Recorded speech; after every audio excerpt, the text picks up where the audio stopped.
Наш денешен гостин, градоначалникот на Куманово, Максим Димитриевски. Добар ден, добре ни дојдовте во емисијата. Добар ден, добро ве најдов и поздрав до гледачите на МТ. Како патувавте од Куманово до Скопје? Бев во Скопје и директно дојдов кај вас, инаку се патува како вообичаено. Возиш и ќе налеташ на дупка и тоа е реалноста.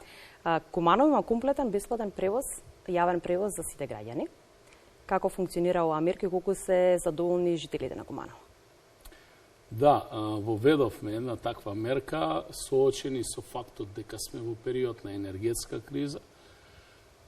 Последната година при креирање на буџетот предвидовме средства да ги субвенционираме јавните превозници во целост да организираат бесплатен јавен превоз. Издвоиме средства од буџетот, некаде покриени сме со тие средства до крајот на септември. Планираме да ја продолжиме таа мерка, секако ако не идеме на разбирање на Советот, бидејќи тој ги одобрува средствата. Гор сум што одлуката беше донесена со апсолутен консензус, со многу малку политика во одлуката и граѓаните го користат. Нашите анализи кои што ги спроведовме покажуваат дека некаде и до 18.000 билети дневно на 26 различни линии се користат или 18.000 превози. Голем бенефит и за самите граѓани, за секое семејство, но правенствено и за фирмите кои што работат во високо ангажирачките трудови гранки, како што е чевларската и текстилната индустрија. Голем број на фирми немаат потреба веќе да организираат собствен превоз за своите вработени и ги користат јавните услуги. Позитивен ефект дефинитивно треба да им се помогне на граѓаните во овие тешки моменти. Можеби средствата изгледаат скромно, но ние имаме релации кои што покриваме и се подолги од 30 и нешто километри, бидејќи Куманово гравитира во централно градско подрачје, неколку големи урбани населби и 46 села, и сето тоа треба да се покрие со над 60 возила кои што во континуитет одат. Сите технички проблеми кои што се јавуваат во период на имплементација на проектот, а тоа е пред се недостаток на одредени линии во одредени термини на возила, се обидуваме во следниот период да ги намалиме и да го зголемиме бројот на возилата, а нормално е општината мора и да плати за тоа. Морам да се заблагодарам и на јавните превозници кои што многу ревносно и многу доблесно влегува во еден ваков проект и на некој начин и покрај тоа што добиваат средства покажа високо ниво на општествена одговорност. Тоа се пред се фирми кои што настанале во таа соработка и се изградиле како компанија и сега на некој начин и враќаат во оваа криза заедно со општините кон граѓаните.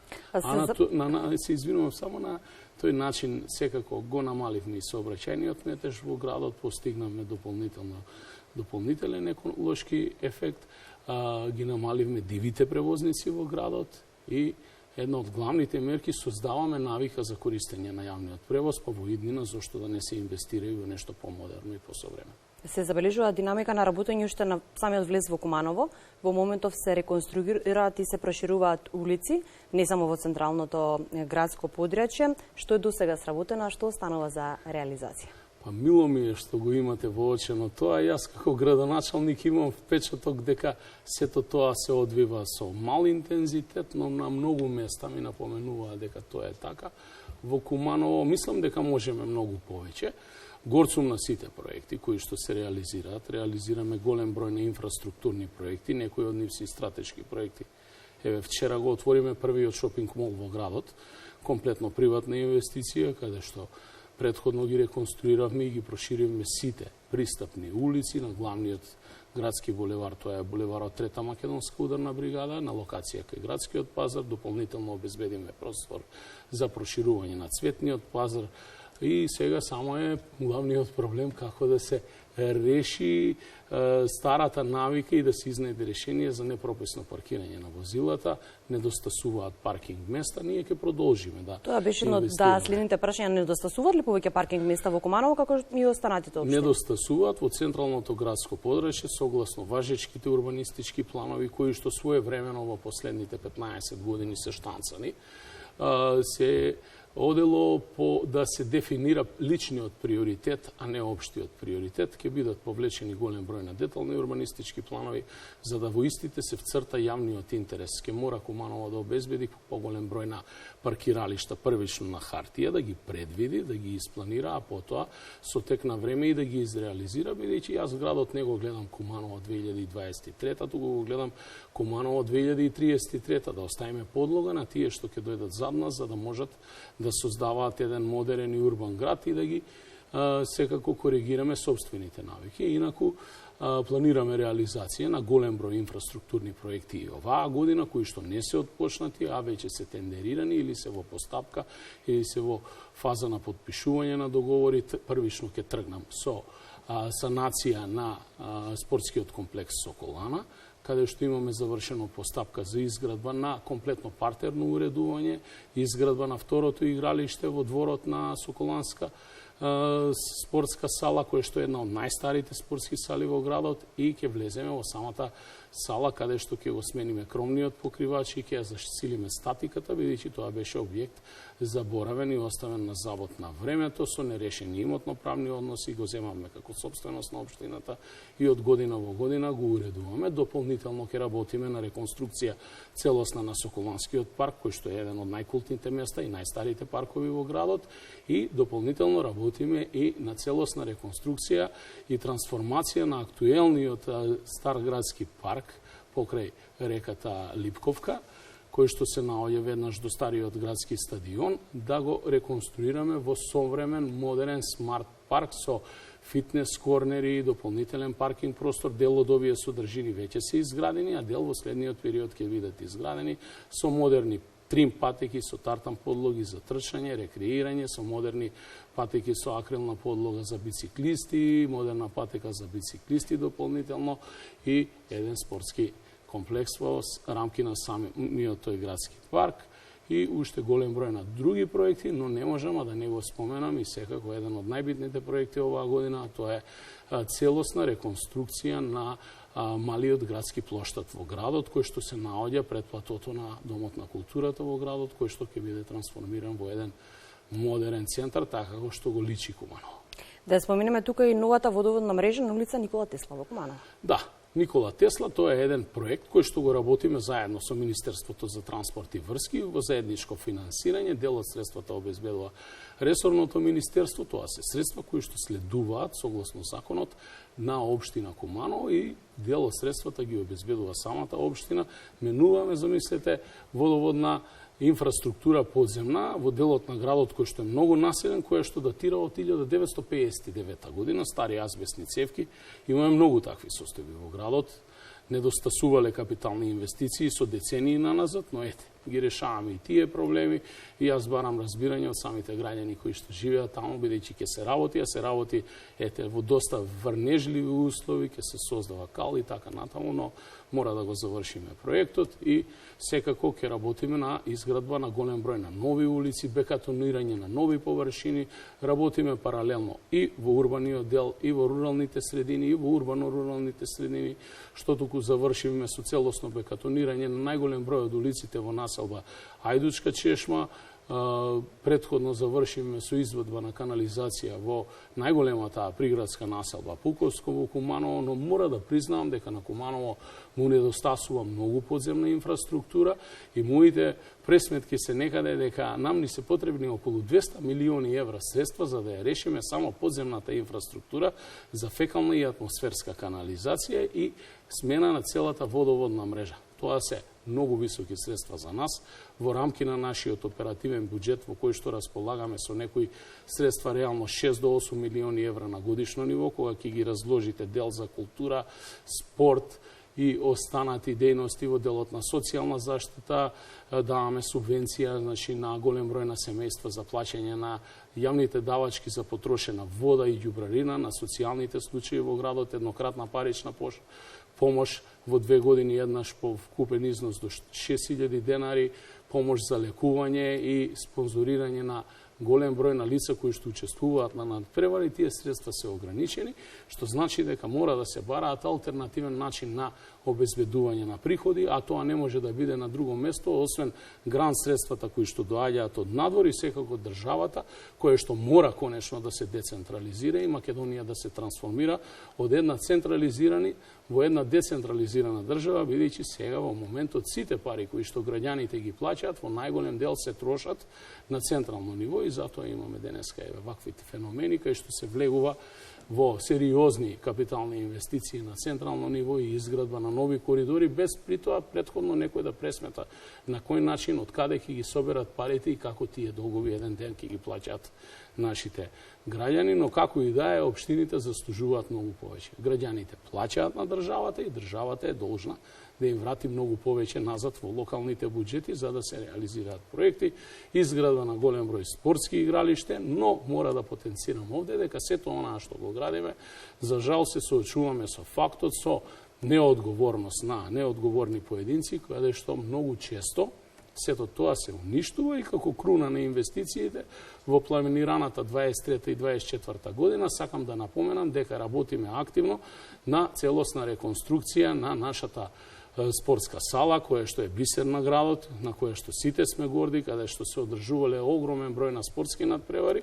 и сакаме час поскоро да ја видиме повторно во функција, за да можат нашите клубови да спортуваат заедно и на домашен, но и на меѓународен план. Го споменавте спортот. Давате секогаш огромна поддршка на спортот, на спортистите во вашиот град. Недавно се одржи меморијалниот турнир во бокс. Куманово, како што споменавте, има убава традиција во кошарката и можеби најубавиот објект во нашата држава, можеби никој нема да се сложи со ова, меѓутоа прекрасна спортска сала.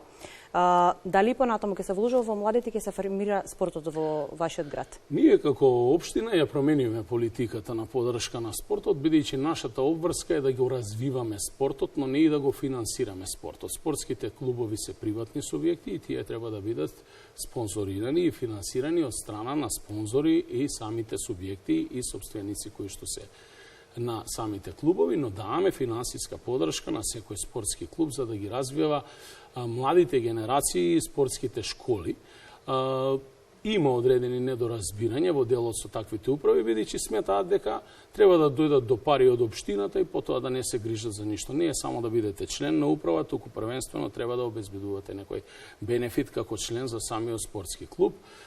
Заклучиме во минатото се спонзорираше, тоа се финансираше најголем дел од средствата, околу 200 до 250.000 евра на годишно ниво, одеа во кошарката.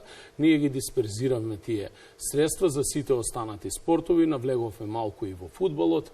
Еве Куманово сега има второ лигаш, имаме уште еден клуб кој што сака да биде второ лигаш, имаме Башки ми влезе во прва лига и ние ќе продолжиме да ги помагаме клубовите, но управите на клубовите се тие кои што треба да си обезбедуваат дополнителни средства како би можеле да го финансираат самиот процес. Она што за нас е битно е спортските терени кои што ние ги градиме, првенствено да има млади луѓе кои што спортуваат и ги користат истите. Во последните 4 години изградивме некаде околу 13 модерни спортски игралишта со модерни тартан подлоги. За жал, на дел од нив, дел од инфраструктурата, а тоа е она урбана опрема, е уништена од негрижа од самите корисници и ќе мора да го коригираме тоа. Но како и да е, спортот е битен сегмент, гор сумина спортскиот турнир кој што се одржа во чест на нашата спортска легенда, боксерскиот тренер Мирослав Петровиќ, кој што всушност е тренер и на Аце Русевски, и на Реджеп Чеджеповски, и на сите кумановски, македонски и југословенски олимпици, големи спортски имиња, дојдоа звучни имиња, и мене ми е драго што тоа веќе прерасна во една традиција, но исто така мора да напоменам дека минатата недела го одржаме и нашиот моторок фестивал кој што стана традиционален со посетеност од над 10.000 луѓе, иако временските услови не беа убави, но продолжуваме понатаму. Куманово секогаш бил градот на шегата, градот на културата и градот на спортот. Веројатно нашиот кумановски темперамент тоа ни го налага, тоа ни е во духот на сите. Јас знам дека Не можеме се да постигнеме преку ноќ, но одиме чекор по чекор и мислам дека со едни вакви исправни политики ќе го постигнеме конечниот резултат еден ден повторно да видиме и кумановчани и многу македонци кои што на меѓународен план повторно и во спортот и на полето на културата ќе бидат успешни. Да, ја спомнуваме културата. Ке има ли Куманово годинава културно лето? Се случува ли нешто во Значи, ние не практикуваме да организираме културно лето, бидејќи ние во континуитет преку Фондацијата за култура и спорт и со средствата кои што ги доделуваме директно на културните институции помагаме за одржување на различни културни настани. Значи, овој месец имаме, мислам, 4 планирани, редовни. Следниот месец ќе го одржиме, значи, Рома Труба Фест, традиционалниот фестивал, а веќе потоа ќе го имаме и Тамбурашкиот фестивал, кој што е традиционален за Куманово, но мора да потенцирам тука дека недостасуваат еден момент, а тоа е многу слаба пренесеност од страна на националните медиуми, што тоа на полето на културата или на други полиња се случува во Куманово, бидејќи најголем дел од медиумскиот сервис во државата немаат дописници во најголемиот град, што не е коректно кон нас како општина. Еве, апелирам во оваа прилика сите заедно да поработиме на тоа, бидејќи сепак за културата треба да се слушне. Куманово е град на Трајко Прокопиев, Куманово е град пред малку ја споменавте Белгалка на Васил Илиевски и многу други звучни имиња, па вклучувајќи го и вашиот поранешен, а сега покоен колега Миодраг Божиновски, кој што остави толку многу за културата како композитор во нашата држава. И ние сме секогаш подготвени. Позитивниот дух на Куманово е убаво да се сподели во овие тешки моменти со сите останати граѓани. Куманово е мултикултурен град, значи имаме покрај македонскиот народ уште 9 етнички заедници кои што живеат со разбирање помеѓу себе. И одлично функционираат. Да, политиката е тама која што можеби на моменти не раздвојува, но сепак граѓаните се свесни, сакаат да живеат заедно. Куманово е на главната крстосница во државата. Ние сме веќе на коридорот 10. Сега гледам дека сме ставени на мапата како главна крстосница и на коридорот 8, што ќе биде од општ интерес за нас, ако не дозволиме секако да ги однесат парите тие кои што ги подпишуваат фамозните тендери и законите, но како и да е, мислам дека Куманово има капацитет да се развива и гради, бидејќи согласно реализираните инвестиции кои што беа во стопанството и од страна на странските инвеститори, како што се Дрекстер, Мајер и Армор Плюс, која што е последната наша инвестиција од Грција странска, и исто и домашни инвестиции. Исто така постои интерес за инвестиции од страна на други компании. Еве, во фаза на преговори сме со компанијата Lidl за изградба на најголемиот логистички центар во државата. За сега добро оди и покрај сите политички кочници, а сега го разговараме и со други компании. Еден ден да ја видиме нашата индустријска развојна зона, една од најразвиените во државата, а како тоа што било посакувам, никогаш во Куманово. Да, и на другите општини. Да ги споменеме најмладите во општината. Во летните месеци дали ќе се интервенира во некои основни училишти и градинки, има ли доволен капацитет, затоа што секогаш нели недостасува место плюс за запишување на дечињата во градинка? Младите, тоа се најмалите. За жал, градинките се, ќе кажам, една институција која што е под целосна политичка контрола. Мене во континуитет, еве веќе по втор пат ми се случува да ми се одземат ингеренциите за поставување на директор во детска градинка Ангел Шајче, спротивно на законот, но ете, власта е таква, таа не прашува, едноставно ги користи инструментите, па и покрај тоа што е спротивно на законот, тие се секогаш во право, но ќе водиме постапки, инаку постојат капацитети кои што не се доволни за потребите на градот и срамно е во 21. век вие да треба да ургирате како родител кај директорот на градинката за да вашето дете по приоритет биде запишано пред некој друг, додека од друга страна гледате како се расфрлаат пари за формирање на нови министерства, купување на скапи джипови за тие истите кои што играат фудбал по канцеларии, како што беше примерот со вице-премиерот и екипата. Да се задржиме сепак на темата, да. На градинките, значи, одат многу пари од државата во други насоки, а не се сконцентрирани во насоката за изградба на нови капацитети. Ние успеавме нешто со собствени средства и со помош на Министерството да од постоечките капацитети прошириме, но морам да кажам дека јас не поддржувам концепт на доживотно менаџирање како што е случајот со Кумановската градинка, каде што имам директор кој што е ВД или директор околу 20 години, а немате изградено ни еден нов капацитет.